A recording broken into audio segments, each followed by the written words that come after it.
If you know the song, sing along. Hit it. It's the Carolina cooking the Carolinas. Let's go, chef.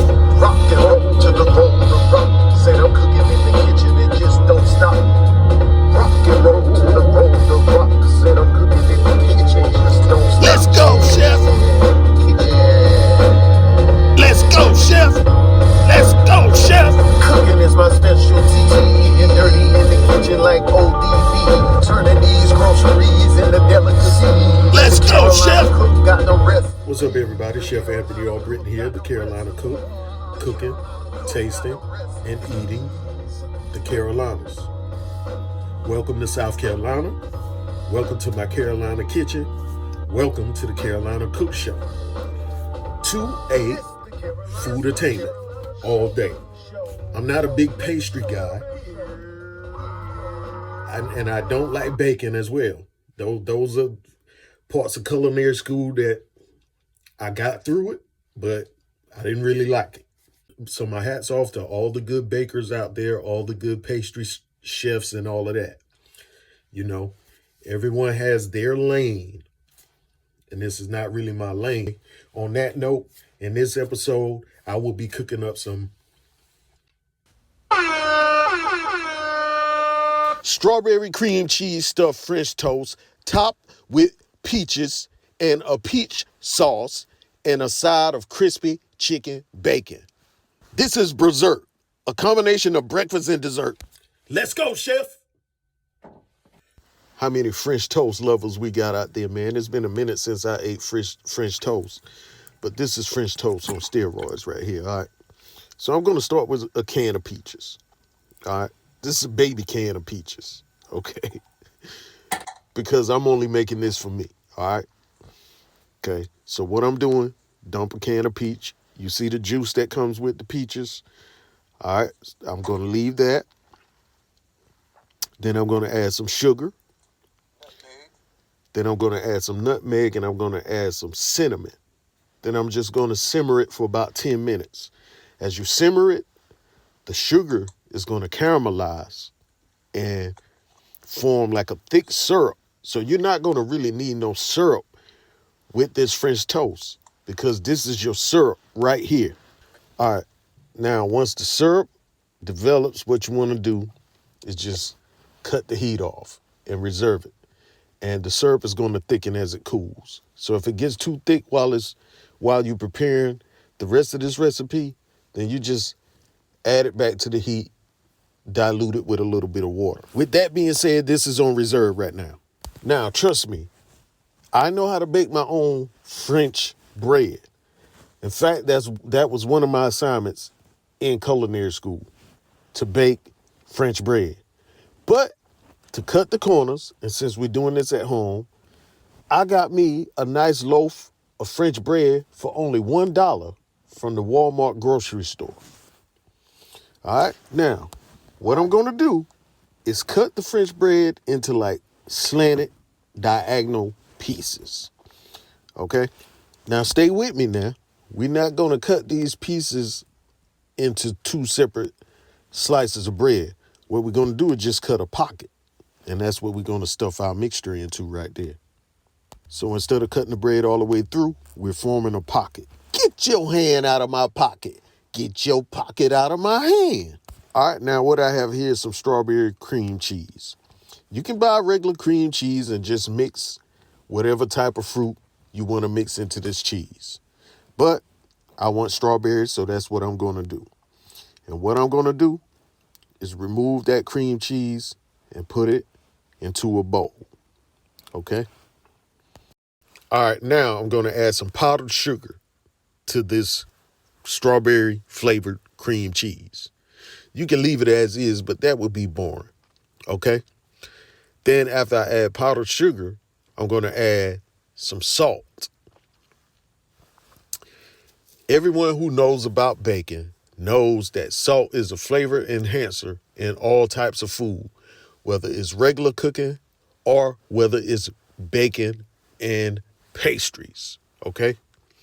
Then what I'm going to do once I get that powdered sugar and that salt in there is just whip it until it's a little thin, okay? I'm going to whip it until it's thinner than what it is. Now, I'm not using measurements. I'm more so using my inner chef because I know what I want this to taste like. I know the level of sweetness that I'm going for, all right? So it's like I always say in all of my videos that I don't necessarily use measurements in. Just measure little by little and season to taste as you go along. Now, let's get to our French toast mixture. What I'm going to do is add 6 large eggs to a bowl. Okay? All right. Now, I'm going to whisk these eggs. And while I whisk these eggs, I'm going to add some vanilla extract. And then I'm going to add some milk. And we're going to whisk that vanilla extract and milk into these eggs. Y'all can't really see it, but I was pouring milk. Now, this is our mixture that we're going to dip our French toast into. Now, what I'm going to do is transfer this mixture to a baking dish. That'll be big enough to accommodate the French toast as I soak the bread in the egg mixture. Now, I did a little something extra that you don't necessarily have to do. I added some cinnamon and some nutmeg to the egg mixture. Now, what you want to do is stuff the French toast with the cheese mixture. So we stuffing that cheese mixture into the pocket that we cut into the French toast. All right. Now, once it's stuffed, what I'm basically doing is adding it to the egg mixture, and we're just going to let it soak for 10 to 15 seconds on each side to let that egg saturate the bread a little. And of course, what you do on one side, you're going to do to the other. So you saturate one side, then you flip it over, and you saturate the other side for 10 to 15 seconds. Now you see how that's looking. Nice French toast stuffed with the cheese mixture.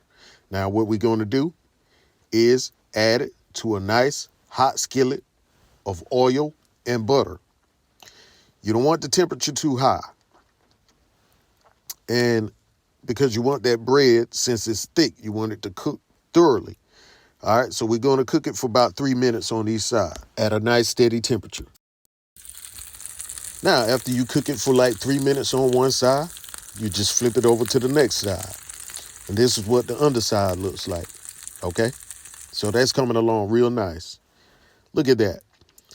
When I flip them around, my diagonal cuts were perfect because it makes a heart. It makes a heart shape.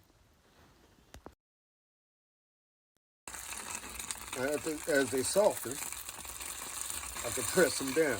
So yeah, as your toast cooks and warms up, you can press down on it and flatten it. Because I know some of y'all was wondering, like, how can you make French toast out of bread that thick? This is how. As it cooks and warms up, you press down on it. And that's the purpose of cutting pockets into the bread, because you're not losing a whole lot of cheese when you do it that way. Just like you won't lose your money if you put it in your pocket, you won't lose this cheese if you put it in the pocket of the French toast. That was sort of a good example, because no matter how you put it, if you put your money in your pocket, you're still going to lose it. Now, there you have it, y'all. Let's bring it to the light. French toast made from French bread. And as you can see, that pocket in the back kept the cheese in. All right. You just have a little run out in the front, just a little bit. Go and pour out peaches on there.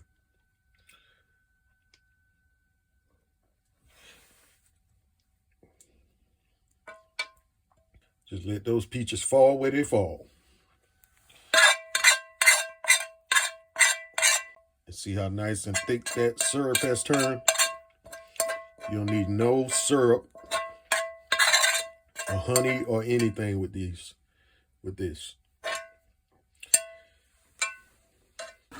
Then we're just gonna put us a couple slices of bacon on there. I fried up some chicken bacon on the side.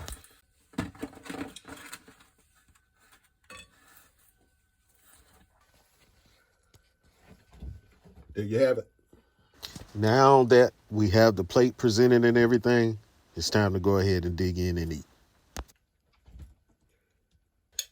Thing about it is y'all not going to really see me cook a whole lot of pastries because I'm not a big pastry eater. So it makes no sense to really cook what I don't eat unless I'm cooking it for other people. All right, I told y'all that I cook, eat, and taste the Carolina. So when I'm out trying other people's food, I'm tasting. When I'm eating my food or whatever, I'm eating and tasting as well. So yeah, I'm going to eat what I cook in my videos. And a lot of times the people who go out and eat and taste food get more credit than the people who cook the food on YouTube. So hey, I'm going to eat my food. So give me some credit for cooking, tasting, and eating. And for a guy like me that doesn't really eat pastries, to say that this is delicious, it has to be delicious. Y'all just remember, honor comes to those who give honor. All right? It's not about who's worthy, because none of us are worthy. It's about giving honor to everyone. Honor people who are different than you. Honor people who have different lifestyles than yours. And what I mean by that is treat everyone the same. Treat everyone with honor and respect. Okay? Like, comment, share the love, and subscribe, y'all. Thank you for watching. Liketh, shareth thou the love, and subscribeth unto my channel, and smiteth that notification button. Thank you.